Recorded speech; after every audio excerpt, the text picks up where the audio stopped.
Hey,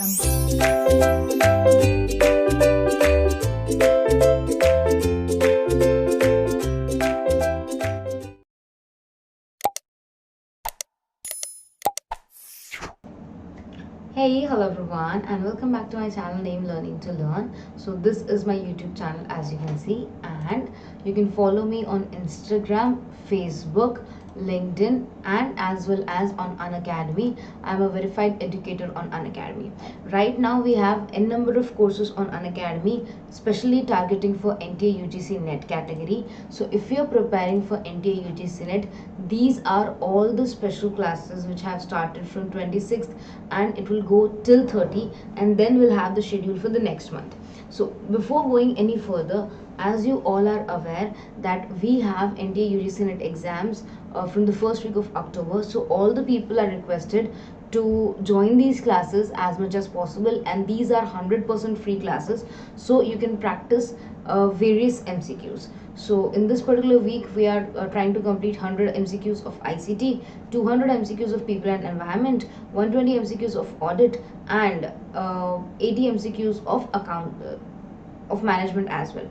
Apart from that, if you want to join Unacademy Plus platform, which is a great platform for a detailed revision as well as for the detailed complete course of paper 1 as well as paper 2 any subject, so you can join Unacademy Plus. These are the various prices, and there is going to be a price hike for 1 month and 3 months.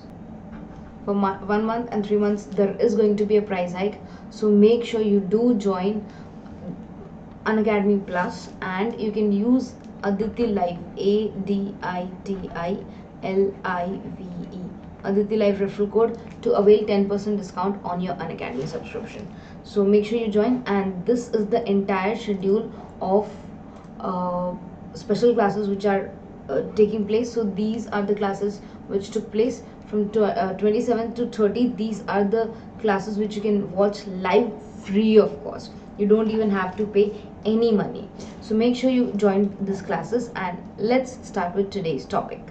Now let us discuss about what do we understand by the term informal group, and the definition given by Sir Keith Davis is actually true. Every organization has formal groups, that is true, and in every formal organization there exists a subgroup which is known as informal groups, which is created out of same interest. So let's go to the next definition. The definition shows that the importance of informal groups. So yes, as we know, informal groups are created because of the human nature, so it becomes very complicated sometimes to understand those behaviors as well as those groups, but understanding those groups is really necessary because that will ultimately help us to get the right people to work at the right task, because we cannot separate informal group from formal group. We need to adjust ourselves as well as we need to understand how these informal groups work so that the objectives of the organization can be achieved in a smooth manner. Now let's try to understand the various functions as well as the merits. The first point is the informal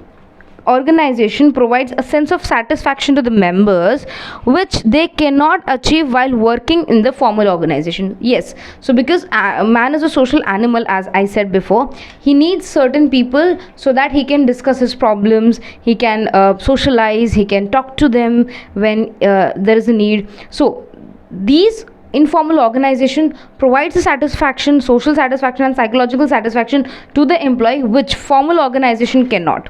The second point is the informal organization gives a social recognition. Yes, this is also one of the important things, that the informal organization actually gives social recognition to the member, which he cannot get in formal structure.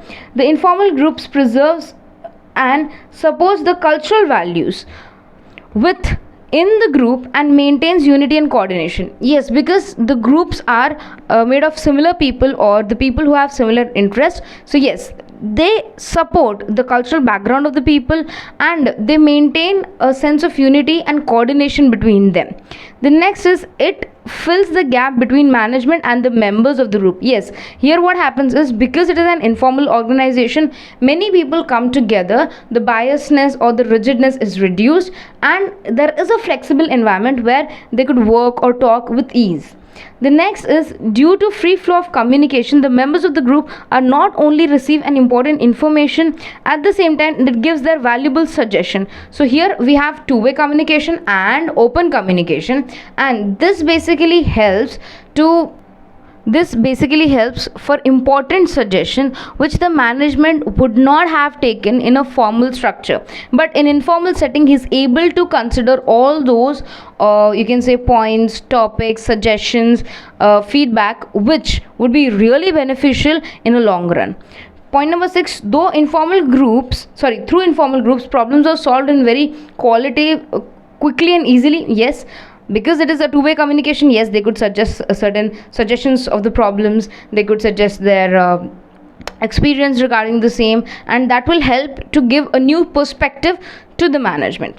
Point number 7, though there are no rules and regulations, but through social control the behavior is regulated so they can work in an uniformed way. Yes, that is true. In many informal organizations, there is usually a leader who is considered to be an informal leader and who is influential, such that all the members of the group, they follow that particular person or they follow that particular leader, directly or indirectly.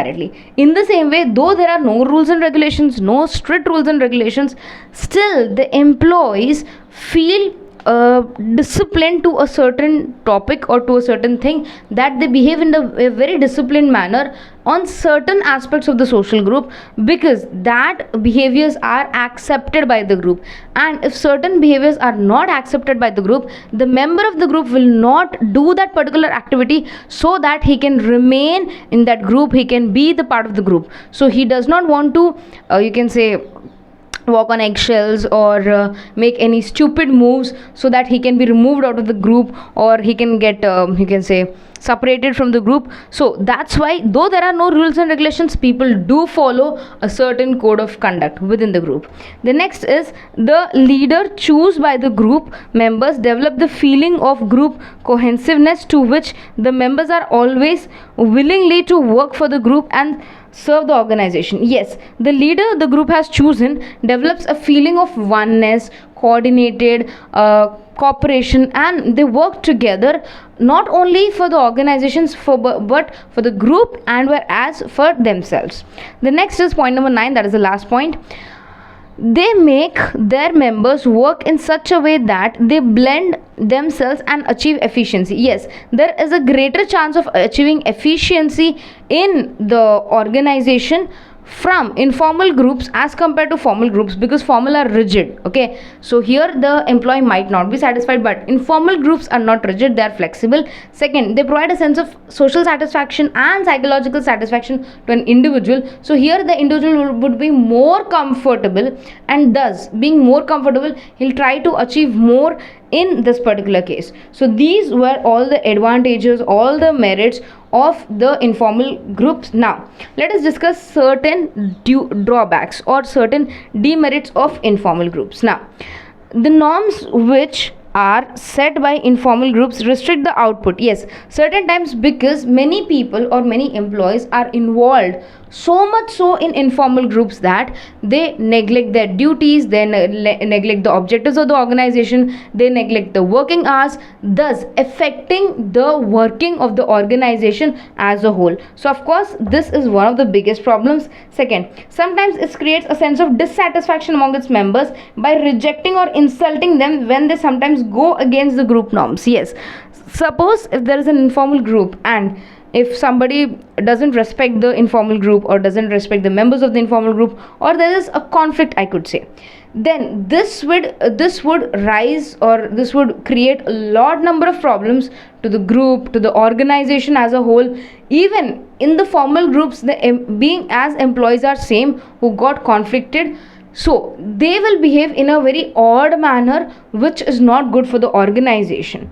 The last one is, sometimes the informal groups enforces very strict regulations, social threat and social harms to its members, which the members are compelled to follow. This is one of the reasons that there are various strikes happening in the organization. Many labors they strike. So certain times the strikes are very, you can say, correct or with the correct reason, but certain time these strikes are created out of politics inside the organization, or due to informal groups, due to a particular influential leader, thus creating problems for the organization at a very long run. So these are certain drawbacks and these are the certain benefits of informal groups.